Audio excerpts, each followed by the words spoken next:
What's up, YouTube? Georgia Silver Hunter back with episode 2 of our nickel hunt. If you haven't seen episode 1, I will link to it in the description down below, and I'll put a little link right here in the video. But before we get into this box, I did want to tell you, I did get my book. I got a Jefferson Nichols book off of eBay. It's actually a really nice book. It has the pins in it so you can add extra pages. And I have gone through and I have added every nickel from our first box, and I have a lot of holes to fill. So I'm not going to get into all this right now. I did want to show you very quickly, though. I did purchase the extra pages. You see this goes through 2003. I did also purchase the extra pages to get all of the current nickels. So these will fill up pretty quickly. I do think we'll have some trouble finding the S mint mark nickels just in boxes since they are proofs, but we'll do our best. So anyway, I just kind of want to show off this album because it's really nice. You can actually see both sides of the coin. I can also tell you from only hunting one box, there will be a lot of upgraders. I mean, you can see this guy, he's painted red, but it was the only 1954D in the entire last box. So anyway, we're going to put this aside, and we're going to get right into these nickels.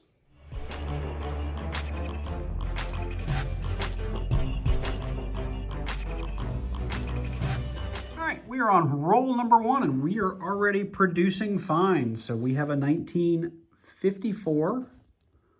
Looks like a Philadelphia. Not bad for our first roll. Let's get back to it. Roll number 2. We have a 1940 Philadelphia. 2 rolls, 2 finds, and still quite a bit of the second roll to go. Roll number 3. We have another 50s nickel. A 1959. Looks like a Denver. Put that up here with the rest of our 50s and keep on hunting. So roll number 7, we have our next find. It's another 40s nickel. We have a 1941. I don't see a mint mark. 1941P. Now, I don't know if I need all these 40s and 50s nickels. I just know they're harder to come by, and I have the most spots to fill in the 40s and 50s. So I'm going to bring you guys in on all of those, and hopefully we find some Buffalo and War nickels in this. So anyway, so far it's been a lot of the newer nickels, but I don't think 4 finds in 7 rolls is too bad. Let's get back to it. Roll number 9, we actually had a 50s ender, a 1953. Looks like a Philadelphia. Put that over there with our 50s finds. I do have a small little stack of potential upgrades, and I actually already have 2 hole fillers. So we're doing pretty good in this box for the first 9 rolls. All right, back to it. Same roll, we have a 40s nickel.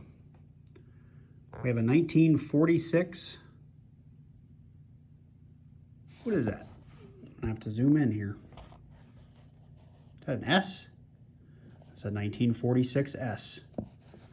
All right, not a bad find. We are on roll 10. We have another 40s nickel. We have a 1941. Looks like a Philly. Put it up there with the rest of our 40s and keep on trucking.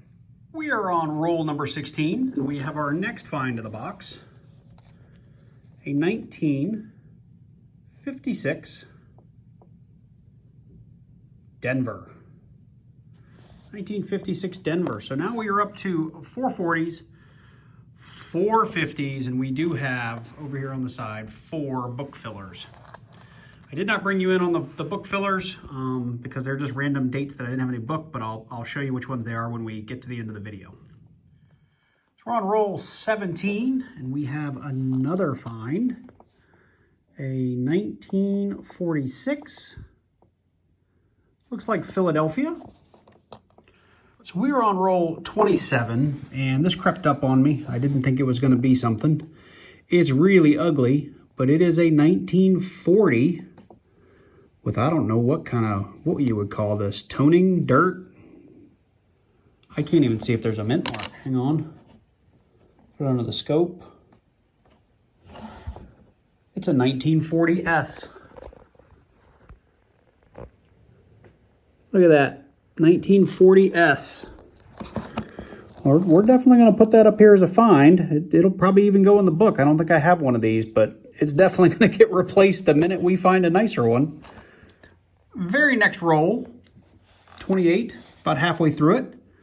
We have another 50s nickel. At first I thought it was a 1955. It's actually a 1953 S. So that's going to go up here. I don't remember exactly where my 53s are, but I think I've got 6 50s nickels now. And I did pull this from another roll. I'm not sure at what point damage turns a nickel into not a nickel, but this one's pretty close.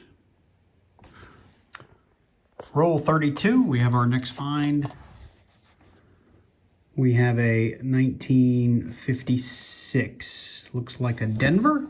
I think on the last clip I said we already had 6 50s, but we didn't. That was actually just a weird coin that I'll show off at the end, and I did find a nickel with a hole in it. First one of those I've ever found. So anyway, let's get back to the nickels. So we're on roll 37, and look what we just uncovered. Our first buffalo of the hunt.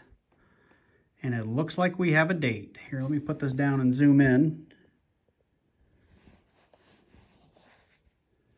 Looks like we have a 1936. It's all kinds of corroded, but we have a 36 Philadelphia, it looks like. Pretty cool. I love finding buffaloes, especially full date buffaloes. It's too bad it's got so much stuff on it. I might have to see how to clean that up without damaging the coin, just so that it's not shiny or anything, just not so dirty. We are on the same roll, and we just uncovered a 40s nickel, a 1947 Philadelphia. It's actually in pretty good looking shape too for a 47. I'll take it. Throw it up here with the rest of our 40s. I got a pretty good little board going here. All right. So next roll, at roll 38, we have another 40s nickel. 1940 Philly. Same roll, we have another find. This time, it's a 1953 Denver. So very next roll, roll 50, we have another 40s nickel. A 1940, another 1940 Philadelphia. So we've got a bunch of 1940s. We got to start filling in the rest of those years though. So roll 42, and we have our first 30s nickel. A 1939. Looks like a Philly. I know there's a DDR on this one, and I've actually got a bunch of 64Ds pulled aside for repunch mint marks and the new Buffalo, because I think there's an error on that. I'm going to check all of those at the end. So for now, I'm just going to put that up there in my finds, and I will be scoping a bunch of stuff just to make sure I didn't miss any DDRs or DDOs. We are on roll 45, and we've come across another 30s nickel, another 1939 Philadelphia. A couple of nickels later, same roll, we have a 50s nickel. 1959, actually in pretty darn good shape too. Looks like a Denver. I'm gonna add that up to our stack of 50s and keep on hunting. Very next roll, and we have another find. This time another 50s, a 1959 Denver. So bringing you in for the wrap up, we did end up scoring quite a number of finds in this box. We had two 1939Ps. I checked those, no DDRs. I guess we probably should back up because we should start this with the 1936 Buffalo. Full date, Philadelphia mint mark. Nothing special. Probably has a spot in my Buffalo book I need to check. We did end up with 4 1940s Philadelphia, 2 1941 Philadelphias, a 1940, I believe that's a 6 Philadelphia, and a 1946, I think that's an S Philadelphia. I'm sorry, an S Philadelphia. San Francisco, 1946 San Francisco. And we had a 1947 Philadelphia. We also ended up with 3, 4, 5, 6, 7, 8, 9, 10 in the 1950s. We did get a PD and S mint mark on this 53. We got 2 54Ps, 2 56Ds, couple of 59 Ps, and yep, I think that's a 59S. Hang on, fat fingers, let's do it. No, it's a 59D. My fault. So I checked all of those for repunchment marks and DDOs and DDRs, and we didn't have anything. We did end up with 6 upgrades for the book. I'm not going to go through all of the dates, but I will show those in the book. We were able to fill 4 new spots. So we filled the 1975, the 1960 P&D, and this 1961, I believe that is a D, maybe? It's got a mint mark, so I have to assume it's a D. Oh, this one was interesting. That's why it looks like there's a mint mark. This one may come out. It looks like someone may have scratched the D mint mark off of this thing to make it a P. I'm going to go ahead and log it in my book as a P, and we'll replace it if we find something better. We did also end up, this is my very first necklace nickel with a hole in it. I did have this one very strangely struck nickel. I'd love to hear from you guys what this means. It looks really deeply counterstruck on both the obverse and the reverse, and I'm sure there's a name for this. I just don't know what it is, but I'd love to hear from the community. It looks super flat. I don't know if that was done post-mint or not, but I'm going to keep that one. And then, of course, we have the when is a nickel, not a nickel. This looks like it's been pretty well beaten and probably should no longer be in circulation. But all in all, it was a really good hunt. We did find a lot of 30s, 40s, and 50s nickels, and that buffalo was always a bonus. And we're making some progress filling the book. So I'm going to get these all punched in, and I'll let you have a quick look at the book, and we'll be done. So to bring you back in just really quickly, I do like this book. It's pretty neat. I will say loading the coins is really easy, but the constant need to take either the front or back plastic off will get old really, really quickly. I did fill a lot of spots on this second run through. Not as many, obviously, as the first time because it was the first load. But I probably put 10 to 12 coins in this book on the second pass through. I still have a lot of holes, as you can see, from the 30s and 40s. I don't think I'm going to have much of a problem. I mean, it may take, 5, 10, 15 boxes, but I think this will eventually fill in. As you can see, when we get into the 60s, we see we have almost everything until we get into the S proofs. So this may not have been the best book in the world to get for this because I don't know how common it is to find S proofs, coin roll hunting nickels. So you can see I still have a couple of holes left and right. Like the 81D I haven't been able to find. Obviously there's lots of room for improvement on a few of these coins. This 71 is really cruddy.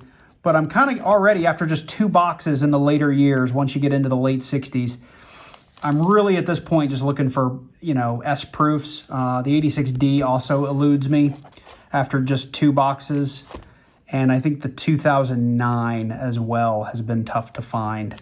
Other than that, we are pretty much in the later years down to just proofs, which surprised me a little bit. I thought it would have taken longer to fill this book in. That said, I think there's lots of room for improvement on some of these coins, and we'll continue to upgrade. I did damage one of the sheets poking some coins in, so these things are a little flimsier than I would like. But all in all, it is a pretty nice book. So with that, I hope you enjoyed the video. If you did, please do hit that like button. Leave me a comment down below. Make sure you hit that subscribe button and click that bell and select all so you get notified every time I release a new video. This is episode 2 in a series. As I do nickel hunts throughout the year, I'm going to try to continue to fill up this book and upgrade it. And I would love to find a lot of these silver proof or these S proofs. I'm just not real sure how easy that's going to be coin roll hunting. So anyway, thanks for sticking around to the end of the video. I really appreciate it. Thanks for coming to the channel, and I look forward to seeing you guys in the next video.